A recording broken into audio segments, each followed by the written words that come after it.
here we have 18% conversion rate. So here you can see that we are getting 5x returns. So if you have small budget, you can focus only on brand terms. And if you ignore one of these steps, you won't succeed, because now let's create our standard shopping campaign. So click new campaign. Now we have segmentation per category.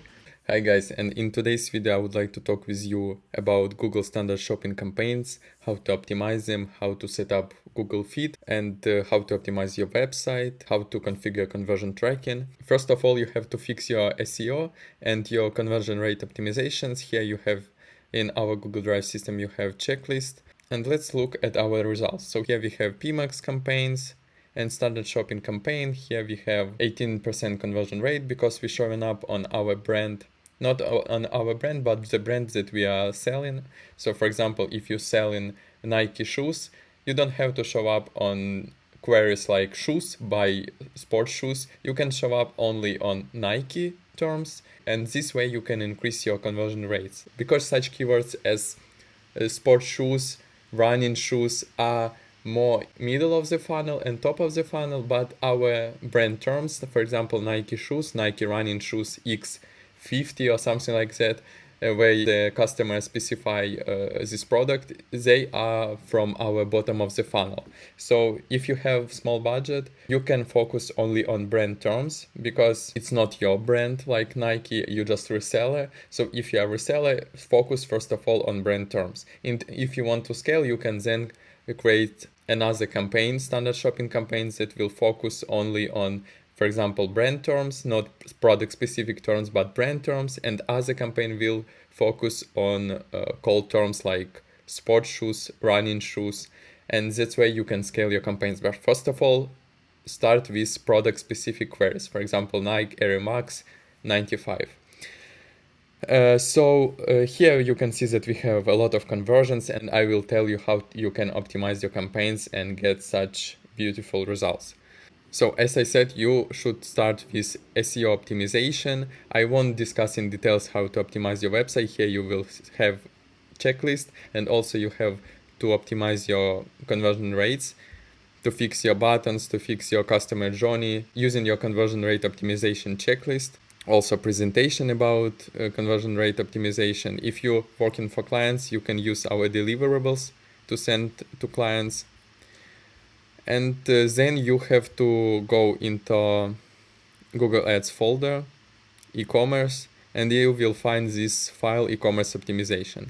And here you have info that if you are agency, you will have a form with questions for clients, and they should give you all information needed to set up Google Merchant Center. And if you talk about Google Merchant Center, here you will have a folder how to set up Google Merchant Center. But in today's video, we will focus only how to create Google Shopping campaigns and how to set up these campaigns inside of Google Ads panel.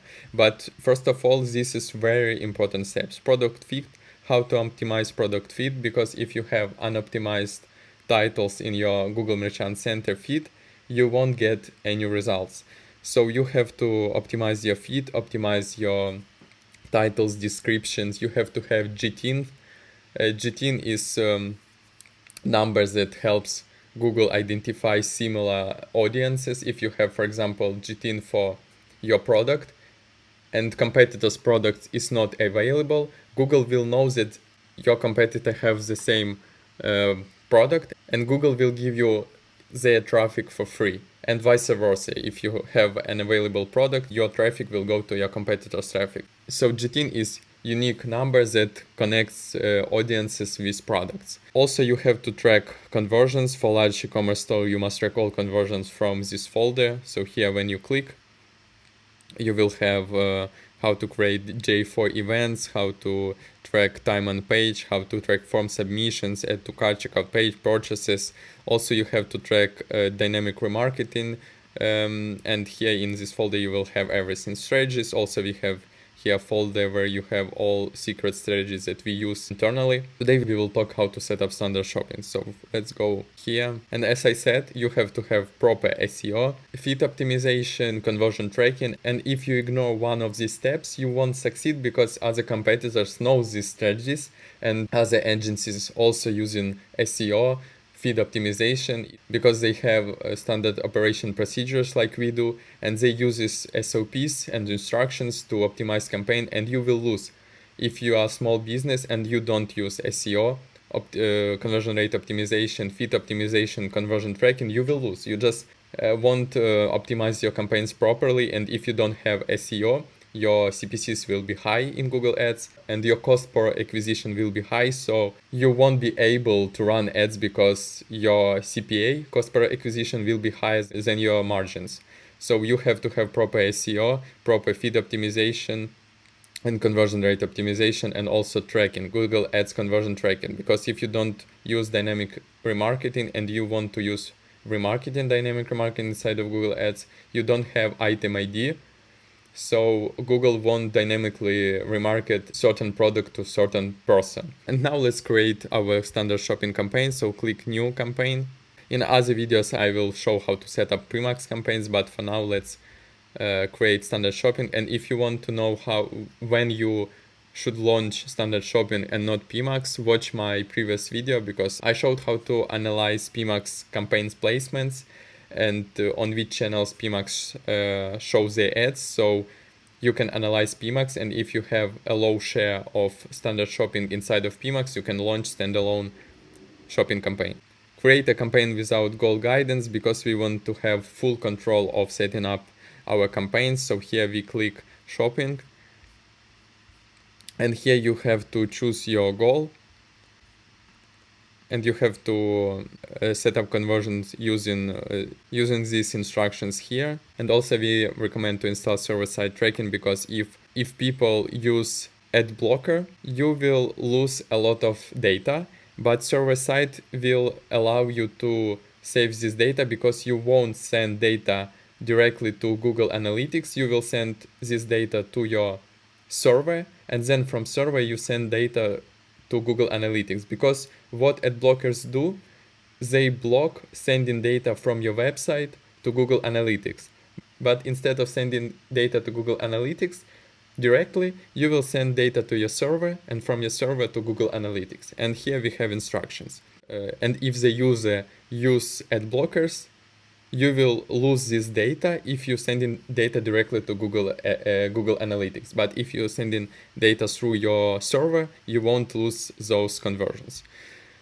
Okay, so let's click here, choose our Google Merchant feed. And as I said, you have to optimize your titles, description, categories to have GTINs. And here we have to choose standard shopping, continue.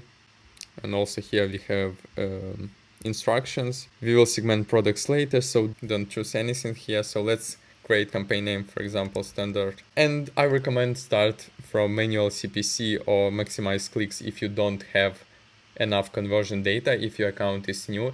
But if you think that your prices are competitive and your feed is optimized well, you can start from target ROAS. So here you can see that we are getting 5x returns. So we spent only $1,000 and got 5 in conversion value because our feed was well optimized. So, okay, and here you can set budget. I recommend starting from $10, $50 minimum. Bid customer acquisitions, we have also in our SOPs why we don't have to use new customer acquisition. In next videos, I will try to show you how to use query sculpting. So for example, as I said, if you have brand terms, you have product specific terms and cold terms like running shoes, you can sculpt this campaign, and first campaign will only show up on brand terms, second campaign will show up for product specific terms, and third campaign only for cold terms. And with campaign priority, we can do this. Search network, when I'm just starting, I exclude this, but then when I have enough data, I can include these Google search partners and then segment data inside my Google shopping campaign and see segmentation where I have this conversion. If I have a lot of conversions on Google search partners, I will leave it. And if I don't have or have very high CPAs, I will exclude this.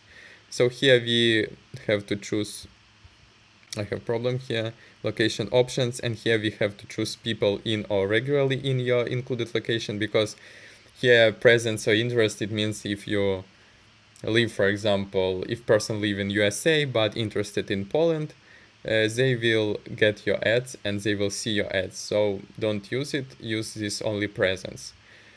Ad group name and cost per click. If you're using manual, you can set up your bits and test bit where you get more quality traffic. Maybe if you have more conversions on the first places, you can set higher bits. If you have more conversions and lower CPA on the 5th place or 10th place, so just balance your CPC and watch your results. Okay, budget, let's put, for example, 50, create campaign. Okay, and now we have all products in one ad group. So we have to click here and we want to segment our products. So here we can choose category and segment out our products into categories. So save without editing bits. And here we can see that now we have segmentation per category. And also here you will have this ad group, everything else in all products. So it means here you will have all products. If you add again later some new categories or without category products, they will go into this ad group. If you want to show up only, for example, on furniture, for example, here you will have to click edit and exclude.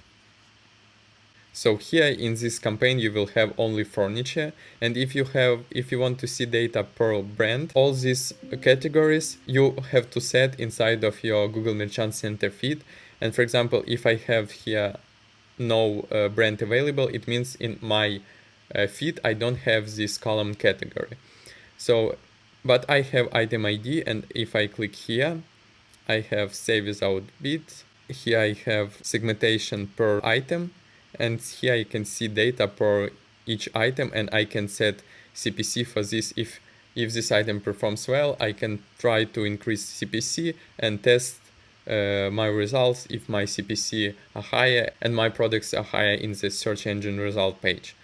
So this way you can control your ad groups and control your categories. So here, as I said, in our SOPs, in our Google Drive system, you have all these instructions. So for example, if you have agency, you can just send this file to your junior expert and he will configure these campaigns as a senior does. So you don't have to pay a lot of money to seniors, because here you have all information needed, from website optimization to title optimization to description optimization to conversion tracking. And as I said, you have to have competitive price, title, GTIN, image, description and category. And here you can see that we can segment our campaigns by bestsellers. So for example, you can assign more budget to bestsellers and less budget to products that don't bring you enough revenue. Also, you can segment out your standard shopping campaign by product categories or brands and push brands that performing well more. And you can also create separate campaign for sale. If you have sale, you can also segment out standard shopping for new products, also for seasonal products, and for zombies, for products with 0 clicks, and you can give them a second chance. In the next video, I will try to explain you how to use query sculpting inside the Google standard shopping. Here you can see that we will use 3 types of campaigns, as I said before: product specific terms, brand terms, and REST, it means cold traffic. And also we have to use negative keywords in order to sculpt this campaign. And also I already have video about how to analyze PMax campaigns and how to decide whether you have to create Google Shopping, standard shopping or no. And that's it. Don't forget to check out our Google Drive system, because also you can use email marketing. If you have a lot of abandoned checkouts and a lot of abandoned carts, you can re-engage these people using email marketing. And here you have checklist and standard operation procedure, how to set up Klaviyo. We are using Klaviyo, and we are using different flows for our clients. You can use welcome flow, you can use abandoned cart checkout flow. Also you can use post-purchase flow. For example, if you have VIP clients, you can re-engage them and also try to upsell and cross-sell other products. Okay, that's it for today. I hope video was useful, and see you in the next video. Bye.